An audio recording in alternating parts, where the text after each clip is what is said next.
আসসালামু আলাইকুম। চতুর্থ শ্রেণীর বাংলাদেশ ও বিশ্ব পরিচয় বই নিয়ে তোমাদের সাথে ধারাবাহিকভাবে আলোচনা করছিলাম। তার ধারাবাহিকতা এখন তোমাদের সাথে সপ্তম অধ্যায় নিয়ে আলোচনা করব। তোমরা আমাদের চ্যানেলের ভিডিওগুলো অনেক বেশি দেখো, তার জন্য তোমাদেরকে অসংখ্য ধন্যবাদ। এই অধ্যায়ের নাম হলো এশিয়ার ভৌগোলিক ও সাংস্কৃতিক বৈচিত্র্য। দুইটা বিষয় নিয়ে এখানে আলোচনা করেছে। একটা হলো ভৌগোলিক বিষয়, মানে অবস্থানটা কেমন, আর একটা হলো সাংস্কৃতিক বিষয়, মানে ঐতিহ্যগুলো কেমন আমাদের সেটা। তো আমরা জানি পৃথিবীকে অনেকগুলো মহাদেশে ভাগ করেছে, তার মধ্যে এশিয়া একটা মহাদেশ, যে মহাদেশের মধ্যে বাংলাদেশের অবস্থান। তো আমরা সেটা সম্পর্কে জানবো। প্রথমে আমাদেরকে বলেছে এশিয়ার ভৌগোলিক বৈচিত্র্য। তো এখানের মধ্যে দেখো আমাদের অনেকগুলো মহাদেশ দেওয়া আছে। আমরা এখানে কিছু সাগর দেখতে পাচ্ছি। আগে এই সাগর প্রশান্ত মহাসাগর, আটলান্টিক মহাসাগর, এরপরে হলো যে আর্কটিক মহাসাগর, আটলান্টিক মহাসাগর, ভারত মহাসাগর, প্রশান্ত মহাসাগর, দক্ষিণ মহাসাগর। এখানে দেখো এই যে ছোট করে একটা জায়গা দেখা যাচ্ছে না, এটাই বাংলাদেশ। আসলে এই যে এখানে লাল করে দিলাম, এটাই হলো বাংলাদেশ। এই একেবারে ছোট করে যেটা দেখা যাচ্ছে এখানে, এটা বাংলাদেশ। এর পাশে ভারত, এটা এর পাশে হলো যে এখানে নেপাল, এখানে ভুটান, এখানে শ্রীলঙ্কা, এই জায়গায় মালদ্বীপ। তোমাদেরকে এগুলো নিয়ে আরও বিস্তারিত আলোচনা দিব, একটু দেখতে থাকো ধারাবাহিকভাবে। একে বলেছে মানচিত্র দেখে নিচের প্রশ্নগুলোর উত্তর লিখি। প্রথম প্রশ্ন 1, মানচিত্রে কয়টি মহাদেশ আছে? এখানে কয়টা মহাদেশ আছে? তাহলে প্রথমটার উত্তর হলো এখানে কয়টা মহাদেশ আছে? এখানে 7টা মহাদেশ আছে। কি কি? এশিয়া মহাদেশ, ইউরোপ মহাদেশ, আফ্রিকা, আমেরিকা, উত্তর আমেরিকা, অস্ট্রেলিয়া এবং হলো অ্যান্টার্কটিকা। ক নম্বর প্রশ্নের উত্তর হলো মানচিত্রে কয়টি মহাদেশ আছে? এখানে 7টা মহাদেশ আছে। কয়টা? 7টা। এগুলো হলো এশিয়া মহাদেশ, ইউরোপ মহাদেশ, আফ্রিকা মহাদেশ, উত্তর আমেরিকা, দক্ষিণ আমেরিকা, অস্ট্রেলিয়া ও অ্যান্টার্কটিকা। এই মহাদেশগুলো এখানে আছে। তাহলে এই উত্তরটা এখানে লিখবে। 2 নম্বরে মানচিত্রে বৃহত্তম মহাদেশ চিহ্নিত করি ও নাম লিখি। আমরা জানি যে আমাদের বাংলাদেশ যে মহাদেশে অবস্থিত, আসলে সবচেয়ে বড়ই হলো এটা, যেটাকে আমরা এশিয়া মহাদেশ বলি। এটা অনেক বড় নিয়ে সবচেয়ে বেশি বড় এটা এশিয়া মহাদেশ। এই এশিয়া মহাদেশটা হলো সবচেয়ে বড়। এশিয়া মহাদেশ পৃথিবীর সবচেয়ে বড় মহাদেশ। এরপরে যদি আমরা যাই, ভৌগোলিকভাবে এশিয়া মহাদেশকে 6টি অঞ্চলে ভাগ করা হয়। একটা হলো দক্ষিণ এশিয়া, যেখানে আমরা থাকি, আমরা হলাম মূলত এশিয়ার দক্ষিণ দিকে। আরেকটা হলো পূর্ব এশিয়া, আরেকটা হলো উত্তর এশিয়া, আরেকটা হলো দক্ষিণ পূর্ব এশিয়া, পশ্চিম এশিয়া, মধ্য এশিয়া। এশিয়ার এক এক অঞ্চলে এক এক ভৌগোলিক বৈশিষ্ট্য। ভৌগোলিক বৈশিষ্ট্যের বিভিন্ন উপাদান যেমন পর্বত, নদ, নদী, মরুভূমি, বনভূমি ইত্যাদি ভৌগোলিক ভিন্নতা বা বৈচিত্র্যকে প্রকাশ করে।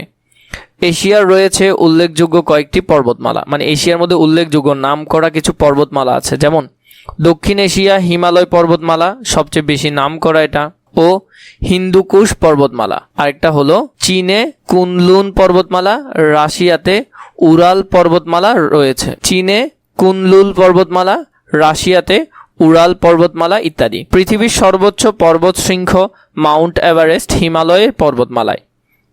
তাহলে পৃথিবীর সবচেয়ে বড় যে এভারেস্টটা আছে, মাউন্ট এভারেস্ট, এটা কোথায় আছে? হিমালয়ের মধ্যে, যেটা সর্বোচ্চ বড়।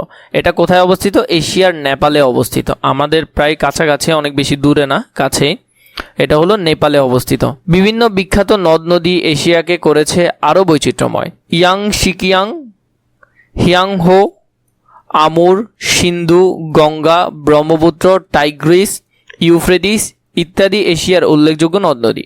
তাই এশিয়ার উল্লেখযোগ্য নদ নদীর নামগুলো এখানে দেওয়া আছে। ইয়াংশিকিয়াং এশিয়ার বৃহত্তম ও দীর্ঘতম নদী, যা পূর্ব এশিয়ার চীনে অবস্থিত।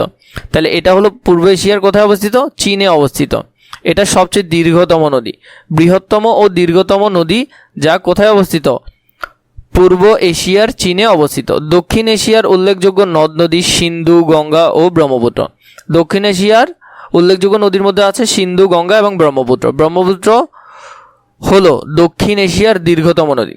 দক্ষিণ এশিয়ার দীর্ঘতম নদী হলো কি? ব্রহ্মপুত্র নদী। এটা হলো ইয়াংশিকিয়াং নদী। ভৌগোলিক বৈচিত্র্যের আরেক উপাদান হলো বনভূমি। পৃথিবীর বিখ্যাত ম্যানগ্রোভ বন, সুন্দরবন ও হিমালয়ের পাইন বনভূমি দক্ষিণ এশিয়ার গর্ব। তাহলে আমাদের যে ম্যানগ্রোভ বন আছে সুন্দরবন, সেটা, এবং হিমালয়ের যে পাইন বনভূমি আছে সেটা। আবার বের্নিয়াও রেইন ফরেস্ট দক্ষিণ পূর্ব এশিয়ার পরিচয় বহন করে। তাহলে এগুলো হলো আমাদের সবচেয়ে সুন্দর বনভূমিগুলো। এশিয়ার ভূভাগের আরও একটি বৈচিত্র্য হলো মরুভূমি। পশ্চিম এশিয়ায় আরব মরুভূমি এশিয়ার বৃহত্তম মরুভূমি। এছাড়া গোবি মরুভূমি ও দক্ষিণ এশিয়ার থর মরুভূমি উল্লেখযোগ্য।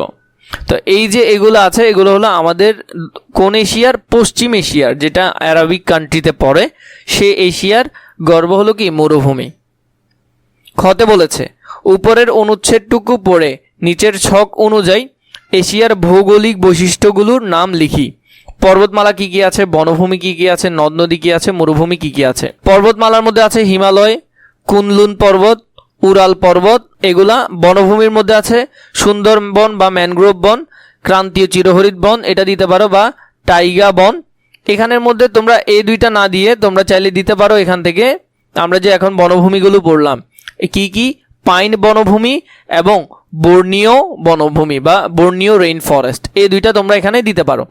নদীর মধ্যে আছে ইয়াংশিকিয়াং, এরপর হচ্ছে হোয়াংহো, গঙ্গা, এগুলা। মরুভূমির মধ্যে আরব মরুভূমি, গোবি মরুভূমি, থর মরুভূমি। তো এই ইনফরমেশনগুলো কোথায় লিখবে?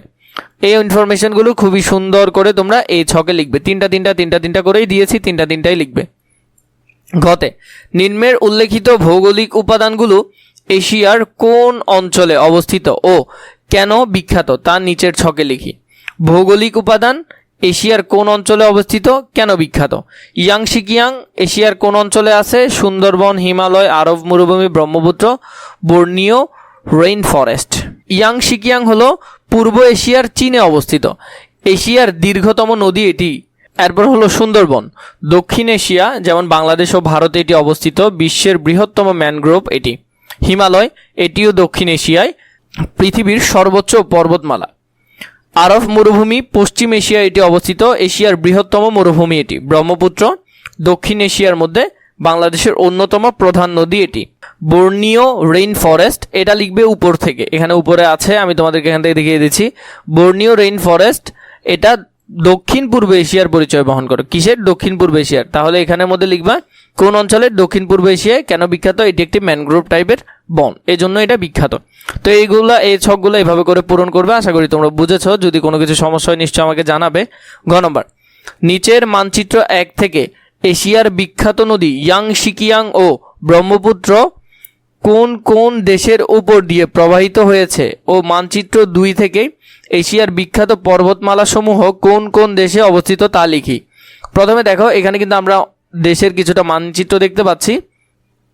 এটা হলো ভারত, এর পাশে এই যে এটা ব্রহ্মপুত্র নদী গিয়েছে, এটা কিন্তু বাংলাদেশ। এরপরে এটা হলো চীন। প্রথমে দেখো ইয়াংশিকিয়াং নদী, এটার উৎপত্তি স্থল ছিল এখানে, বা এই যে এটা ছিল, এখান থেকে এভাবে এভাবে করে গতিপথ এখানে নামলো, নেমে এভাবে করে আস্তে আস্তে ইয়াংশিকিয়াং এদিক দিয়ে এখানে চলে গেল। তো এটা কোথায় চলে গেল? চীন থেকে, চীন দিয়েই চলে গেল, এটা অন্য কোনো দেশে গেল না। কিন্তু এরপরে যদি আমরা দেখি যে ব্রহ্মপুত্র কিন্তু এইখানে কৈলাস শৃঙ্গ থেকে এটার উৎপত্তি হয়, এবং এটা এদিক দিয়ে আসে চীনের উপর দিয়ে এটা কোথায় ঢুকে? ভারতে ঢুকে। ভারত থেকে আবার এসে বাংলাদেশে ঢুকে।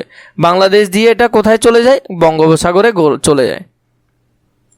ঠিক আছে। এবং সেম কৈলাস পর্বত থেকে, এখানে পর্বতমালা আছে, এখান থেকে আরও 2টা নদী বের হয় গঙ্গা নাম দিয়ে, সেটা ভারতে থাকে। কোথা থেকে হয়?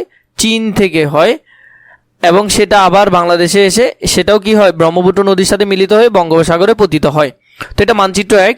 তোমরা দেখলা যে নদী, মনে রাখবে নদীর উৎপত্তি সাধারণত কোনো পর্বতমালা থেকে হয়ে থাকে এবং সেটা সাগরে গিয়ে পতিত হয়, এটা নদীর নিয়ম। নদ নদী কোন কোন দেশ দিয়ে প্রবাহিত হয়েছে? ব্রহ্মপুত্র চীনের তিব্বত থেকে ভারতে এবং বাংলাদেশে। তাহলে এরপরে যেটা আছে সেটা হলো কি? ইয়াংশিকিয়াং। এটা কিন্তু আমরা দেখলাম যে এটা চীন থেকে চীনেই চলে গেল। চীন থেকে কি হলো? চীন থেকে এটাই সাগরে ডিরেক্ট চলে গেল। তাহলে এটা আর কোনো কিছু থাকবে না, এটা ডিরেক্ট কোন কোন দেশ দিয়ে প্রবাহিত হয়? চীন দিয়েই প্রবাহিত হয়। এরপরে যেটা দেখি, দেখো এখানের মধ্যে, এখানে আমরা নেপালকে দেখতে পাচ্ছি, নেপালের মাউন্ট এভারেস্ট, এগুলো সব পর্বত, এখানে কিন্তু সব পর্বতমালা। এবং এখানের মধ্যে বাংলাদেশ, বাংলাদেশে তেমন একটা পাহাড় নেই, খুবই কম। নেপাল, এরপর এদিকে হলো চীন, এটা ভুটান, এখানে এটা ভারতের জায়গা, আর এটাও ভারত। এখানে দেখো আমাদেরকে মানচিত্র 2 এর মধ্যে বললো হিমালয় পর্বতমালা। মূলত আমরা এখানে যদি দেখি, যেমন কুনলুন পর্বত, এগুলো এখানে, হিমালয় পর্বতগুলো এখানে কোন কোন দেশের মধ্যে আছে? হিমালয় পর্বত আমরা দেখলাম নেপাল, ভারত এবং ভুটানের মধ্যে আছে। নেপাল, ভারত, ভুটান এবং কিছুটা চীনের জায়গাও আছে এখানে। কুনলুন পর্বত কোথায় আছে? কুনলুন পর্বত পুরোটাই চীনের মধ্যে আছে। এরপরে এখানের মধ্যে আরও কিছু আছে, যেমন ইন্দুকুশ পর্বতমালা, এটা কোথায় আছে? এটা আফগানিস্তানে আছে, শুধুই আফগানিস্তানে ইন্দুকুশ। হিমালয়টা আছে কোথায়? নেপাল, ভারত, ভুটান ও চীন, এই কয়েকটা দেশ একটু আগে আমরা দেখলাম। এরপরও হিন্দুকুশ আছে কোথায়? আফগানিস্তান। পাকিস্তানে ছিল না, শুধু আফগানিস্তান, পাকিস্তান কেটে দিলে হবে।